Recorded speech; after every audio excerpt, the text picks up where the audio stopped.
ఓం శ్రీ లక్ష్మీదేవి నమః. ఆ లక్ష్మీదేవి అనుగ్రహంతో సిరి సంపదలతో సౌభాగ్యంతో సంతోషంగా ఉండాలని వరలక్ష్మి వ్రతం జరుపుకుంటాము. అందరికీ నమస్కారం. Welcome to our channel. ఈరోజు ఈ వీడియోలో వరలక్ష్మి వ్రతం ఏ విధంగా జరుపుకోవాలనేది తెలుపబోతున్నాను. వరలక్ష్మి వ్రతం ఏ విధంగా జరుపుకుంటామో ఈరోజు చూపిస్తాను. ఖచ్చితంగా ఇదే విధంగా జరుపుకోవాలని కాదండి, ఎవరి ఆచారాలు కొన్ని పద్ధతులు మారుతూ ఉంటాయి. ప్రాంతాన్ని బట్టి కూడా కొన్ని పద్ధతులు మారుతూ ఉంటాయి. వరలక్ష్మి వ్రతం అంటేనే అమ్మవారు ఎంతో అలంకరణ ప్యూరాలు, ఎంతో అలంకరణ చేస్తే అంత తృప్తి చెందుతారు. చక్కగా అమ్మవారిని అలంకరించి పీఠం ఏర్పాటు చేసుకొని పూజ కోసం సిద్ధం చేసుకోవాలి. ముందు రోజు అన్ని సర్దుకోండి. వరలక్ష్మి వ్రతం రోజు ఉదయాన్నే లేచి తల స్నానం చేసి ఇంటి గుమ్మం ముందు ముగ్గులు పెట్టుకొని గుమ్మానికి పసుపు రాసి చక్కగా కుంకుమతో అలంకరించుకోవాలి. మామిడి తోరణాలు కట్టుకొని నైవేద్యాలను సిద్ధం చేసుకొని ఆ తర్వాత పూజ మొదలు పెట్టుకోవాలి. పీఠం మీద ఒక జాకెట్ ముక్క కానీ టవల్ కానీ పరుచుకొని దాని మీద 3 గుప్పెళ్ళు కానీ 5 గుప్పెళ్ళు కానీ బియ్యం వేసుకోవాలి. బియ్యం మీద పసుపు కుంకుమ సమర్పించి ఆ బియ్యం మీద చక్కగా గంధం కుంకుమతో అలంకరించి పెట్టుకున్న లక్ష్మీదేవి ఫోటోని పెట్టుకోవాలి. మనం వరలక్ష్మి వ్రతం చేసుకునే రోజు అమ్మవారిని ఎంత చక్కగా అలంకరిస్తామో మనం కూడా అంత నిండుగా అలంకరించుకొని పూజ చేయాలి. అమ్మవారికి చీర కట్టి రెడీ చేయడం అనేది కేవలం మనం తృప్తి కోసం మాత్రమే. మనం పూజ చేస్తున్నప్పుడు అమ్మ ఎదురుగా ఉన్నట్టుగా ఉంటుంది. అందుకు ఇలా చేస్తే చాలా బాగుంటుంది. ఖచ్చితంగా ఇలా చేయాలని నియమం అయితే ఉండదు. మనం ఫోటో పెట్టుకొని కూడా వ్రతం చేసుకోవచ్చు. పీఠం మీద నిండుగా పసుపు కుంకుమ పెట్టుకోండి.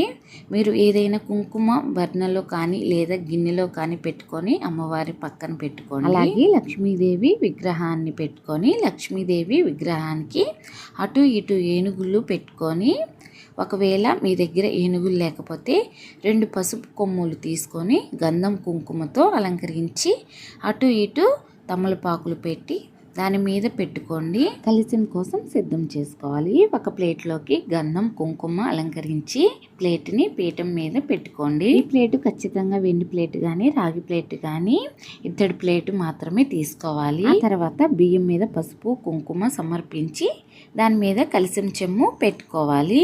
చెమ్ముకు ఇక్కడ పొడ లేకుండా చక్కగా పసుపు రాయాలి. కుంకుమతో అలంకరించాలి. తోరం కట్టి ఆ తర్వాత దాంట్లో పెట్టుకోవాలి. ఈ విధంగా కలశం ఉన్న వాళ్ళు మాత్రమే చేసుకోండి. కలశం లేదు అనుకుంటే నార్మల్గా పూజ విధానం చేసుకోవచ్చు. తోరంకి 3 పోగులు కానీ 5 పోగులు కానీ తెల్ల దారం తీసుకొని పసుపు రాసి తమలపాకుతో కట్టాలి. చెమ్ములో నీళ్లు పోయండి. నిండుగా పోయకండి, ఒక 3/4 వంతు నీళ్లు పోసుకోవాలి. ఎందుకంటే నిండుగా పోస్తే మనం కొబ్బరికాయ పెట్టినప్పుడు బయటకు వచ్చే పరిస్థితి ఉంటుంది. అలాగే ఇందులో పసుపు కుంకుమ గంధము అక్షంతలు పుష్పము వేసుకోవాలి. ఆ తర్వాత కలశం కోసం కొబ్బరికాయ పెట్టుకోండి. నేనైతే కొబ్బరికాయ పెట్టుకున్నాను. కొబ్బరికాయకి చక్కగా పసుపు రాసుకోవాలి. కుంకుమతో బొట్టు పెట్టేసి జాకెట్ ముక్కని ఫోల్డ్ చేసుకొని కలశం కొబ్బరికాయ మీద పెట్టుకోవాలి.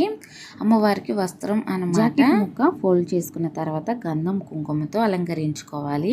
కొబ్బరికాయ మీద పెట్టుకోవాలి. అలాగే కలశానికి పూలు గాజులు వస్త్రాలు ఆభరణాలతో అలంకరించాలి. ఇవన్నీ కూడా మనం వ్రతం చేసే ముందు సిద్ధం చేసుకోవాలి. తర్వాత గౌరీ గణపతిని చేసుకోవాలి. మీ ఆచారం ప్రకారం ఒక తమలపాకు మీద చేసుకొని పెట్టుకోవాలన్నమాట. గౌరీ గణపతికి కూడా వస్త్రములు సమర్పించాలి. మనం ఏ పూజ చేయాలన్నా ఏ వ్రతం చేయాలన్నా ముందుగా ఆ గణపతికి పూజ చేసుకోవాలి. తర్వాత దీపారాధన చేసి తర్వాత దీపానికి కుంకుమ అలంకరించి అక్షింతలు పుష్పం సమర్పించుకోవాలి.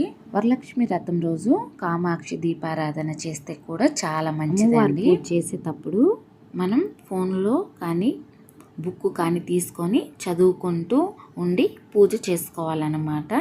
కథ పూర్తయిన తర్వాత కొన్ని అక్షంతలు అమ్మవారి దగ్గర ఉంచి కొన్ని అక్షంతలు మన తల మీద వేసుకోవాలి. అలాగే అమ్మవారి దగ్గర ఉంచిన తోరంలో ఒక తోరం మనం కట్టుకోవాలి.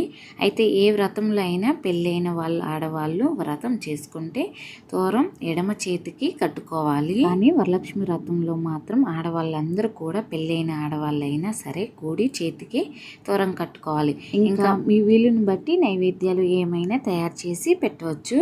గారెలు పులిహార పొంగలి ఇలాంటివి చాలా రకాలుగా అమ్మవారికి సమర్పిస్తే చాలా మంచిది. నిండుగా సమర్పించండి.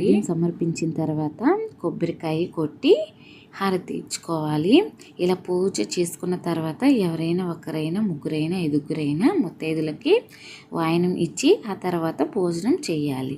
అప్పుడు సంపూర్ణ ఫలితం లభిస్తుంది. ఒకవేళ సాయంత్రం తాంబూలం ఇవ్వాలి ముత్తైదులందరూ అనుకున్నా సరే మీరు పూజ అవగానే భోజనం చేయండి. ముత్తైదులకి వాయనం ఇచ్చేటప్పుడు కుంకుమ పెట్టి కాళ్ళకి పసుపు రాసి జాకెట్ ముక్క తమలపాకు ఒక సవరు 2 అరటికాయలు పెట్టి 2 గాజులు ఇవ్వండి. చాలా మంచిది. ఇచ్చి వాళ్ళ ఆశీర్వాదం తీసుకోవాలి. లాస్ట్లో అమ్మవారికి చీర పెట్టుకునేటప్పుడు గాజులు, పసుపు, తాంబూలం, డబ్బులు, గాజులు ఇవన్నీ ఒక ప్లేట్లో పెట్టుకోవాలన్నమాట.